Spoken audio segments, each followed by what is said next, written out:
Bienvenue dans cette nouvelle exploration analytique. Aujourd'hui, on s'attaque à un paradoxe monumental. Comment une start-up basée à San Francisco, sans la moindre usine, sans le moindre gramme de métal, peut-elle être valorisée à 5,6 milliards de dollars en, 18 mois? Ouais, et surtout avec l'intention très claire de ne jamais construire un seul robot. C'est quand même dingue. Mais c'est carrément fou. C'est le cœur d'une vaste enquête de mai 2026, publiée par Block News. Le titre donne le ton, c'est Physical Intelligence, l'OS universel du robot. Tout un programme. Exactement. Et le but aujourd'hui, c'est de comprendre ces stratégies complètement spectaculaires d'une entreprise qui lève 1,1 milliard de dollars en ignorant complètement le matériel. Donc bon, décortiquons un peu tout ça. Je suis partante. Pour poser le décor, on est en mars 2024, quartier de Soma. Il y a 7 chercheurs autour d'une table et pas n'importe qui. Ah non, le casting est assez incroyable. On parle de cerveaux qui viennent de DeepMind, de l'UC Berkeley, des labos de Google, des gens comme Chelsea Finn ou Sergey Levray. Sergey Levin, la sommité en apprentissage par renforcement, c'est ça, hein? Exactement, une vraie autorité mondiale. Et ce qui est absolument fascinant ici, c'est qu'ils ne sont pas du tout en train de dessiner des plans de moteur ou d'engrenage. Ils théorisent uniquement du code, ce qu'ils appellent le modèle de fondation paille. Le modèle paille, donc une couche logicielle. Voilà, une couche fondamentale. L'idée, c'est de créer un système d'exploitation agnostique, capable de faire fonctionner absolument tout type de robot. Peu importe qui l'a fabriqué en fait. C'est ça. Peu importe la forme, peu importe le constructeur. C'est le cerveau universel. Mais pour comprendre pourquoi des investisseurs jettent des milliards là-dessus, il faut vraiment mesurer le mur technologique sur lequel toute l'industrie butait jusqu'ici. Ah bah, un mur immense. C'est le fameux paradoxe de Moravec, non? L'idée que c'est hyper facile de faire jouer un ordi aux échecs, mais alors atrocement complexe de lui apprendre à marcher. Absolument. Le paradoxe de Moravec, formulé dans les années 80, montre que l'abstraction, les maths de haut niveau, c'est simple pour une machine. Parce que c'est de la logique pure. Voilà. Mais les compétences sensorimotrices de base, genre ce qu'un bébé maîtrise instinctivement, ça demande une puissance algorithmique colossale. Jusqu'ici, on utilisait l'apprentissage par renforcement classique. Et ça, c'était un peu un enfer logistique, ouais. Concrètement, l'ancienne méthode, c'était quoi? 10 000 itérations juste pour une tâche. Facilement 10 000. Et pour une tâche ultra spécifique.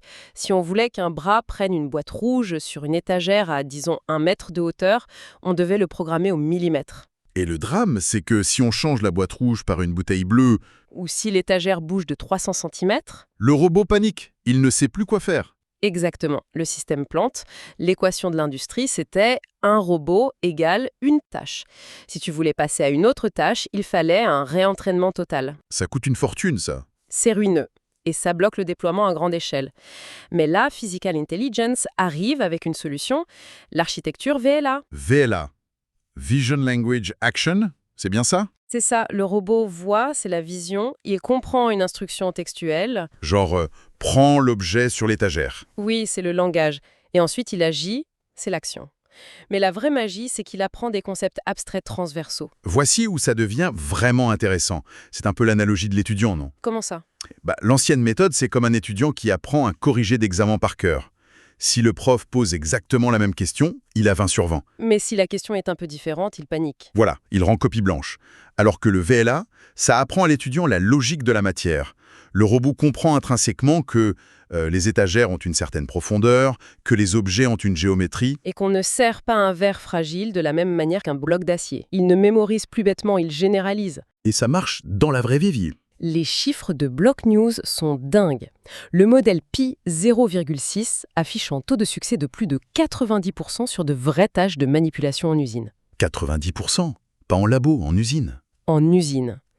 Et en avril 2026, ils ont observé le modèle Pi 0,7.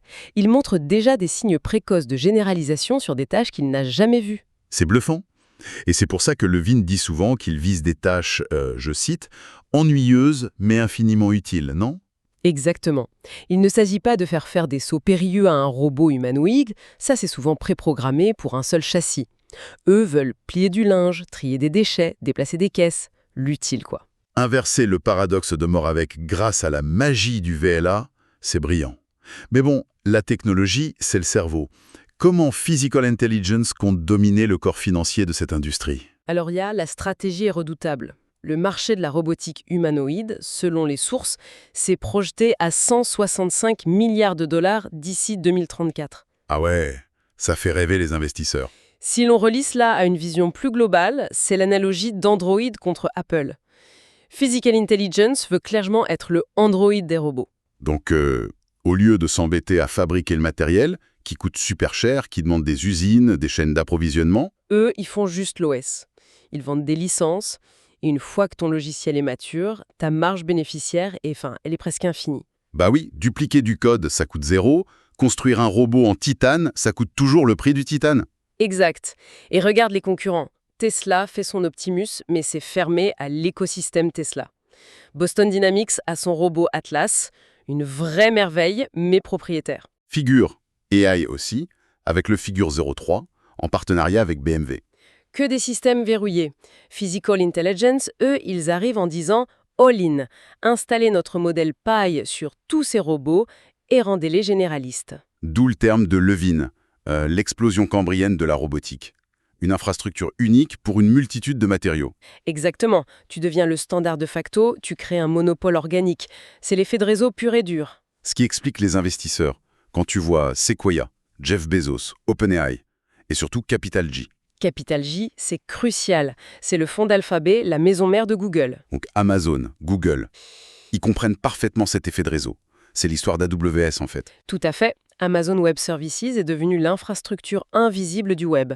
Physical Intelligence veut faire pareil, mais pour le monde physique. Alors, qu'est-ce que tout cela signifie au final? Parce que ça a l'air super sur le papier, mais est-ce que c'est pas trop beau pour être vrai? Les géants du secteur vont-ils vraiment laisser les clés de leur cerveau à une start-up? Cela soulève une question importante, et c'est là que l'analyse de Block News devient vraiment critique. Il pointe plusieurs risques majeurs. Le premier, c'est l'ego et le contrôle. Ouais, j'imagine mal Elon Musk licencier un logiciel tiers pour son Optimus. Totalement impensable. Tesla et Figure voudront garder la valeur de leurs écosystèmes fermés, comme Apple. Surtout qu'ils investissent des milliards dans leur propre puce. Quel est le deuxième risque? La fatigue des promesses. Les délais, en fait. Le modèle Pi 0,7 est prometteur en labo, d'accord?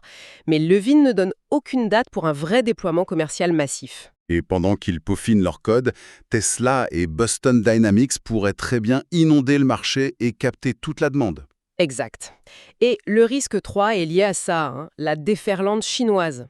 Block News cite Unitree, par exemple. Ah oui, Unitree, ils ont déjà expédié plus de 5500 unités en 2025, non? C'est ça. Et ils visent entre 10 et 20 000 pour 2026. Avec des subventions massives, ils cassent les prix. Et dans une guerre des prix, l'élégance d'un logiciel californien pourrait perdre face au pragmatisme. C'est la réalité brutale du marché industriel. Parfois, un produit 10 fois moins cher, même s'il est un peu bête, écrase la solution parfaite. Y a pas une histoire de brevet aussi? Si, le quatrième risque. Le VLA combine de l'apprentissage par renforcement, de la vision par ordinateur, du traitement du langage. Ce sont des technologies anciennes en réalité. Donc, si le modèle Pi devient trop menaçant, les géants pourraient lâcher leurs armées d'avocats. Exactement, attaquer la propriété intellectuelle pour les ralentir. Un classique. Du coup, c'est quoi le verdict de Block News avec tous ces risques? Leur verdict est assez sévère. Ils estiment que l'industrie actuelle de la robotique récompense une intégration totale, genre hardware plus software. Comme le full self-driving de Tesla conçu spécifiquement pour les caméras de Tesla. Voilà, dans un robot physique, la moindre tension de câble, la moindre milliseconde de latence compte. Séparer l'OS du matériel, ça marche pour un smartphone, mais pour un robot, Block News pense que ça fragilise complètement l'approche de Physical Intelligence. Ouais, mais... Attends, je me fais l'avocat du diable 2 secondes. On pourrait pas retourner cet argument. Vas-y. Si des fabricants comme Unitree inondent le marché avec des châssis ultra pas chers, ils ne vont pas pouvoir financer des milliards en IA pour concurrencer Tesla.